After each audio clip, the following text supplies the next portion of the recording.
Up to Lamed Gimel, Lamed Ois Gimel.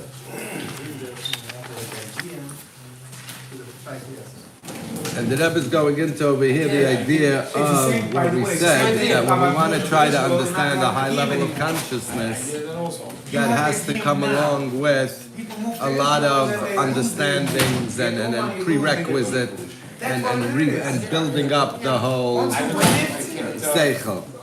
Once you win it,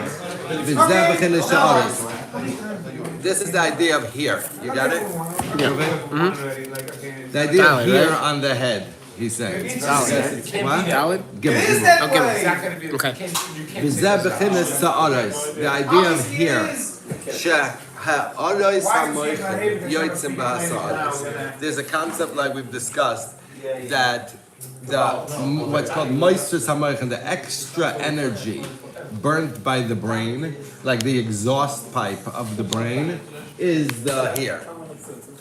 Here is the exhaust, the excess of the moichin comes out in the hair. And that's why we see that very creative people have a lot of hair, generally have long hair. Creative people always have long hair. Everybody that's creative always has long hair. You remember Yanni? That idea is when there's so much extra creativity going on in the brain, it comes out in the hair. And we understand that it doesn't use your creativity. I don't have much to say. It doesn't have to be head hair necessarily. Personally. I don't have much to say on this whole topic, but that's the concept of moichin. But it's interesting because sometimes we look at it as klipa, the extra here, we look at it as klipa, we're very makbid to take haircuts, short haircuts because it's klipa. And sometimes we look at payas and we look at beard and we say it's halig, don't touch it.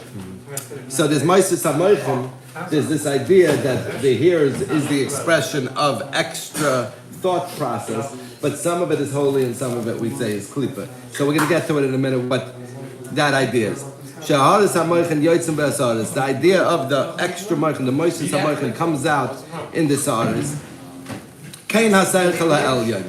The Rebbe is talking about when we're trying to understand godly consciousness and we're trying to bring down godly consciousness down to a level that anybody can understand it. Think of it about like the hair that surrounds the head. Shahu hasagas elikos hu mislabash ba'aseichel atachta. B'zeh bechinas. This is what the idea that the Zohar says. Sa'ara be'igula. The hair on the head is round. It surrounds the skull, which is round. Bechinas sivuven. The hair surrounds the head. The hair surrounds the head, which is sivuven, which is like that surrounding concept. When I'm trying to get to a point, and I beat around the bush, they say, stop beating around the bush, get to the point. But sometimes we have to start on the most external side so that we can get to I think that's what he wants. Still maybe. Rabbeinu is calling, but we're on it. Okay, we'll talk. I know. When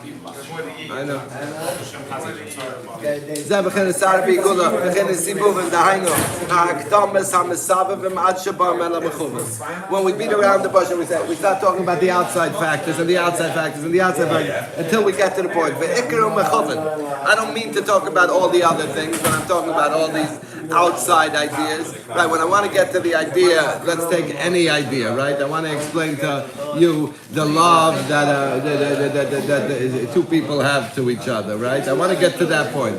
So I start explaining, the love that a father has for a child.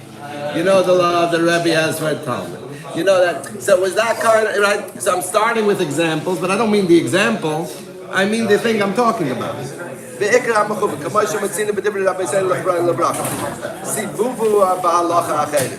Which means when they came, they wanted to talk. There was a whole thing going back with Beishamay and Beisilil about it, Tzaras Habas, which is a halacha in Mesech Yavamas. Tzaras Habas, what is that? Tzaras Habas means if your daughter has, it's a din in Yibam. your daughter was married and she had somebody, there was a second wife there. A tzara just means, a tzara in Yavamas, the definition of a tzara means a second wife. A second wife is called a tzara. In Yavamas, she's called a tzara. There's tzaras, in Yavamas the whole idea of a tzara sabas, which means, because they're a tzara to each other, because they hate each other. But they're called a tzara. The whole Gemara, the whole Masechta calls them tzara. Tzara sabas means if your daughter had, there was another one in her marriage. So when they were trying to get this halacha, whether that needs chalitza, doesn't need chalitza, because that's what the whole Masechtas Yavamas is about. So what they started doing is sabavu ba'alachas. They wanted to get this question out of Rav Daisa to see if he could remember what the original halacha was. So the Gemara says they started asking him a million other halachas. All around that, not that one specifically, because they couldn't, nobody was able to remember. Ad shegiu l'tzara sabas. Then they got there to tzara sabas. Nimtza. Excuse me. Sure. Thank you, David. Thank you. Nimtza shekala halacha shedibru mikoydem. All the halachas that they were discussing with Rav Daisa beforehand, that wasn't the point of the conversation they wanted to have.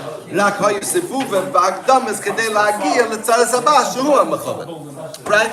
So he's giving an example in the Gemara. Like you see that sometimes we, even in the Gemara, even to Tanoim, we had to go around in circles till we got to the point that we wanted to get to. This idea that the here is in a round circle, Bechinas, Sa'ara, Ukama, is the idea of black hairs that comes from Sis Malchus. He says, Bechinas Shchoida Ani V'Nova. There's the idea in Shir Hashirim that says, I am black and beautiful. Ki HaShachras, because this idea of black, this darkness, which is called the black, when we're talking, everything is B'Bsarech Selikai. The black, what's the black in our body? The pupil. The pupil is the only real black part of our body. Right? Yeah. Unless you have black hairs. But yeah, chakras, that part of the eye, the pupil, the tiny black piece of our eye, that pupil, can see miles. And it can take into it so much vast, right? And it depends where you're standing, where you're looking at. But the tiny pupil encapsulates miles and miles and miles of distance, is all encapsulated in the tiny pupil. That's the Shchoida Nivanova. Ki hashachas umekabetz kol us. Umekabetz oisei kedei lidois heitiv, right? So what does it do?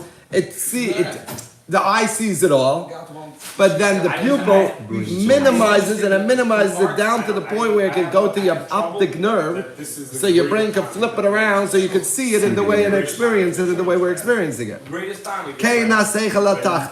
So too lower level of consciousness, who bechinas shachris, is the idea of the pupil. Boom! You see the whole picture, but then you zoom into this. Right, so our seichel tachten, our level of consciousness is the exact idea. Look at this muscle.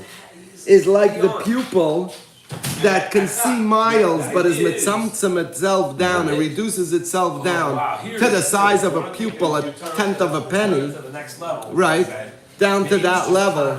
So too, our lower level of consciousness has an idea of the CIA, of the Central Intelligence, of the ultimate consciousness, of Elikus, of that, but it has to be mitzamtzem it down into our consciousness.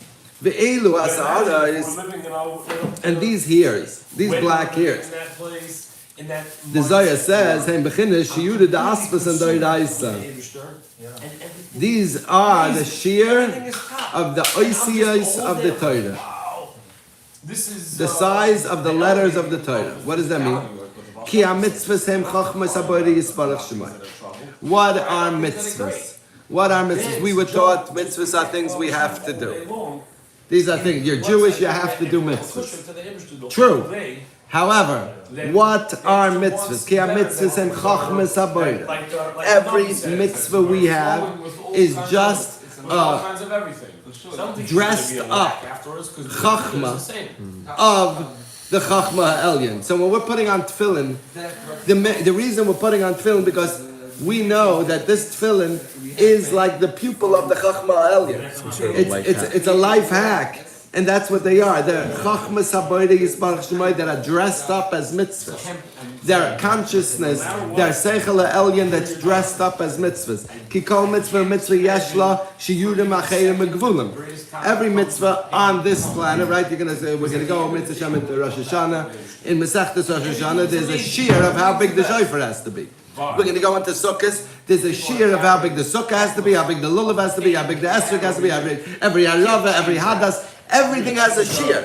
There's a size. And the first thing that the Mishnah goes into is always the size, right? We start right away. The first thing we discuss is there's a limitation to it. So although it's Chachmas Elyon means it's something she'ein lo sof, means it's unlimited, it's boundless, it has no limitation. But because we need to bring it down into our realm, it needs defined perimeters. Defined perimeters are defined by the mitzvahs and the oisiers of the mitzvahs. The definition, and that's what it says. Rabbi Kiva would be medayik every tag on the oisiers, every line on top of the thing. Meaning because he looked at every ois in the Torah and saw the Chachma El Yaina, and therefore he goes, oh, this is drawing down this is drawing down this. Meaning, so every mitzvah, and therefore the shear of the mitzvah, and how we do it, the whole Mishnah Bruda of the mitzvah, is because we're on this planet. On this planet, in order to tap into that, the tefillin has to be black, the tzitzis have to be a certain length.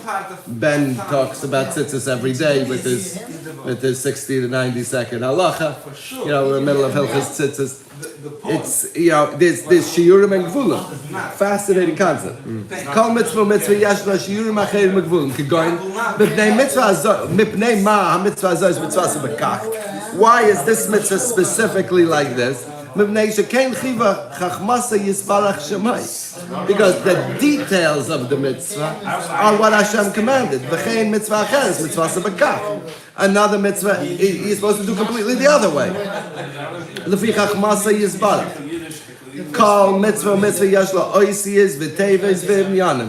Every mitzvah has its own oisiyos, its own letters, its own words, and its own concepts. Shem sheyurim u'gevulim, which are its boundaries. Shem tzumtzamim b'hem chachmasa yizbarach shemai. In that mitzvah, in that hadas, there needs 3 leaves surrounding the stem. That is where it's reduced down to that level, to that letter, to that word, to that concept of the mitzvah. Shezebachin is a slapshus haseichel elyon, and that's what it means, that the overarching consciousness, the seichel elyon, the godliness consciousness, is dressed up in that mitzvah, b'seichel atachton, in that lower level. When you can tap into the details of the mitzvah, through that you're zocheh to hasagas alikos, to really tap into the godliness consciousness canal. It says in the pasuk of Hashem Beirachas Avram Bakoil, and Rashi says, "What's Mahu Bakoil? What is Bakoil?" It says Hashem benched Avram Avinu with everything. So I think the Medrash says, Bas Hoysel Avram Avinu. It says Avram Avinu had a daughter, Uvakoil Shema, and her name was Vakoil. No, I'm not. I don't. That's what the whole idea of Vashem Berachas Avram Bakoil. So the Rebbe is saying, what does that mean? Bas Zebachin is Basayin. What does it mean that Avram had a daughter? The bas means the basayin. The basayin is the pupil. That back to that small tiny part about that's mitzamtzim, all the things that we see into the tiny thing. Dahainu hashachar sheba'ayin, the black in the eye. Hainu b'chinas hashachar. This is the black, which is the seichel hatachton, which is the lowest level. That's our consciousness.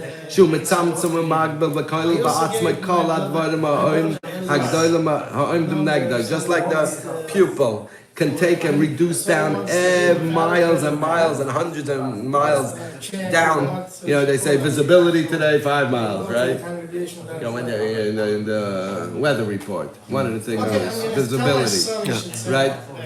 5 miles visibility. What does that mean? Your eye can physically see 5 miles and take it in to your tiny thing. Right? Keep going. Here he says, keep going. You have a huge mountain standing in front of this eye. Shu shachar shabai, the black of the eye. As I nigbal kalahar, the whole mountain is reduced down into the pupil sharoya. So that sees it. The pupil minimizes and reduces down all these huge things. We see a huge mountain, but it's only my pupil seeing it. And everything is included and seen within the pupil. And through that I can, my eye doesn't just see the size of the pupil. You know, when you look through a peephole, all you can see is like that, right? That tiny bit. That's what our eyesight should be. But the fact that our eyesight goes concave, right, and just keeps widening, and then can draw it down into this level that it can go into the basai and into the shachar shabai and into the pupil.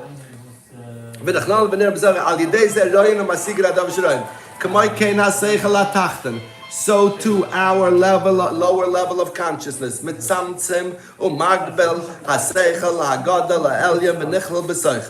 it also reduces down and takes all of the godliness consciousness down into our brain. Through our consciousness, our consciousness is the same idea of the pupil that widens so wide, and can take it all in, but it has to be mitzamtzam it down, and it has to reduce down that consciousness down to our experience today. And this is the idea of the pasuk that says that when Moshe Rabbeinu was standing by the burning bush, Vayeda elav Hashem b'lav eish, Hashem appeared to him in a flame of fire. What is lahav eish? Hashem yisbarach lahalbish loy hasagas elikus. God wanted to give Moshe Rabbeinu extra levels of consciousness. V'hilbish loy b'saycha bas ayin kanal. He says the la bas eish. You see the bas eish? I lost it. Vayeda elav Hashem b'la bas eish. This one or this one? Right here. B'la bas eish. This idea that Hashem revealed to him in a bas. That bas again is the basayin, the pupil that can see miles down, reduced down to the 2 millimeter side of the pupil, but it can see so far. So too our seichel adachten can have hasagas alikus of much larger things. There's a Gemara in Bava Basra that says that when somebody has a daughter first, if his first child is a daughter, it's a good sign that he's going to have a lot of boys. That's the Gemara in Bava Basra. Bas tchila simen yafa labanim. When somebody has a daughter first, as a firstborn, it's a good sign that there's a lot of boys she coming. could take care of the other kids coming. And the idea is over there, I think, ayin hara and things like that. Bas tchila, the Rebbe's teaching. What does a bas tchila mean? Instead, of course, he's not going to take the literal. The bas tchila is the idea of your lower level of consciousness. That's called bas shuhu tchila b'aktam l'seichel elyon, which is the first step of consciousness in order to start thinking about godliness. This is what it means, that it's a good sign for sons. Sons is the idea of the godliness. Like the Chacham say,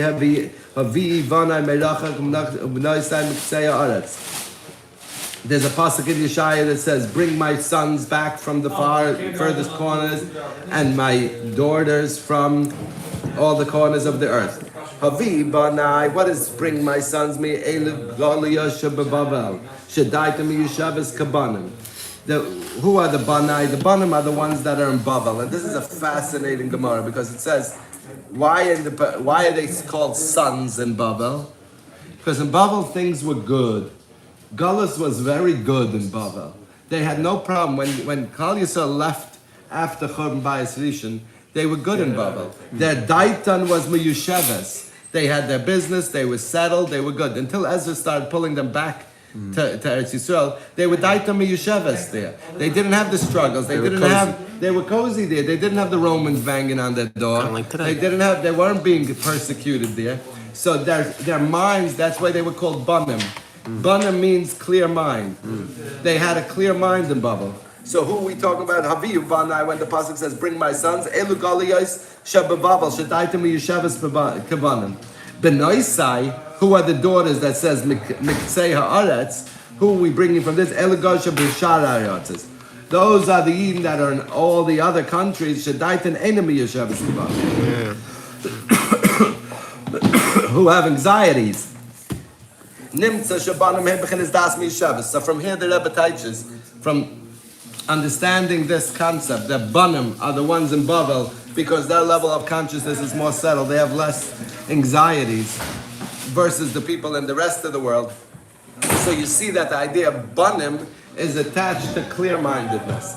Clear-mindedness means seichel elyon, meaning, like Reb Pinson always says, sometimes we get these inspirations where we feel to ourselves, oh my God, everything is perfect. I know exactly why I'm married to this person, why I live here, why this. Everything is perfect. I know why everything. That level of clarity for a second. You know, those type of things. That's a banim. That's the idea of daitam miyushavas, when you're seeing everything connect and you're just letting it unfold. How do we get there? We have to go through our consciousness. We have to go through our consciousness to get to that. Like the pupil that can see miles, but it's a tiny, tiny dot. So to our consciousness, when we tap into our consciousness, when you have this banim type of relax, breathe. What's your Prince's one of his first books? Breathing and Quieting the Mind.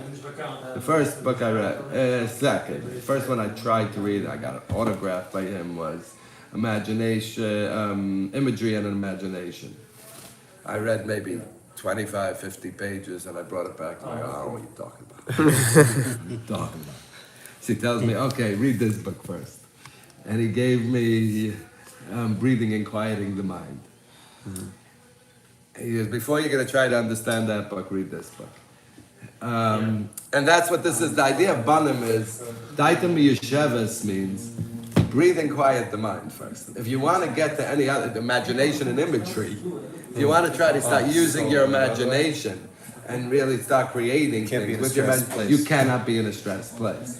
You need to be a daitam banim. And then, like that's what the Rebbe is saying. That's our seichel hatachten. Our seichel hatachten is that idea that we have to get. Banim is, clarity. That whole idea. So he's saying, we quoted a Gemara that says, Bas tchila simin yafa lebanim. If you have a girl first, it's a good chance you can have a lot of good boys. Shua seichel hatachten. This Bas tchila is the daughter that it's a little confused. Simin yafa lebanim shal yadai. Through this daughter, when you can clarify this mind of the seichel hatachten, al yodei masikin ha-seichel elyon shu b'chenes banim. Through there, we can get to the seichel elyon, which is b'chenes banim v'zehu simin yafa. What is simin yafa? Shabai misuman umugbal ha-seichel elyon. B'chenes shiyuri das v'seh da'rais b'chenes choyra nivenava. And what? Siman Yafa, what he's saying, it's a siman means it's musuman. Like we said, we were talking before about mitzvahs. What are mitzvahs? Mitzvahs are the oasis of the Torah that tell us exactly what size a hadas and a rava should be. And that's seichel elyon that's being dressed up in seichel tachton. The mitzvahs, the hagbalas, the limitations. This idea that siman, it's the sign in this bas. When you go through the bas, which is the confusion and all of that, and you get to the banim, which is the more clarity of the mind. But how do you get there? Through the mitzvahs, through going through the restrictions and the limitations of this is what this mitzvah is and this is what it's not. This is, this is the size. This is the exact size the sukkah has to be. This very, very limited thing. Even though you're connected to Seichel Elyon, Seichel Elyon is unlimited. What do you mean the mitzvah? You have to be makbid on this to the minute. I'm connected to Ein Sof. What do you mean? I get a little of this size, a little of that size. You're telling me pink look? I said the whole Masech, the sukkah says sukkah shul gavoy l'mal masmam. The whole thing, right? That's the sukkah. The size, pink look. Yeah. Because the size and the letters is how we draw down the Seichel Elyon into our daily lives. In order, we have to go through our Seichel Tachta. We have to go through our consciousness and do the mitzvahs that are dressed up. It's just Seichel Elyon. It's the godliness consciousness dressed up in mitzvahs. Dressing it up in the little fashion that we understand. That we can, is what is the symbol. And that we have, and we connect to, and we connect to, and we learn Mishnah Brura to understand the Shulchan Aruch of it, and we want to understand it. So it's not you have to do this mitzvah. We were brought up, and again, If you do it this way, you tap into it. You're tapping into it. Well, if you fully. do it anyway. Understand that when you're taking a lulav and an esrog, I am holding Seichel Elyon when I'm putting on my tefillin. Isn't there power in it too if you don't understand it but you're still doing it? Of course, Yes. of course. Shekayach. Thank you so much. Of course. What does this have to do with the bundles of swords, by the way? This is only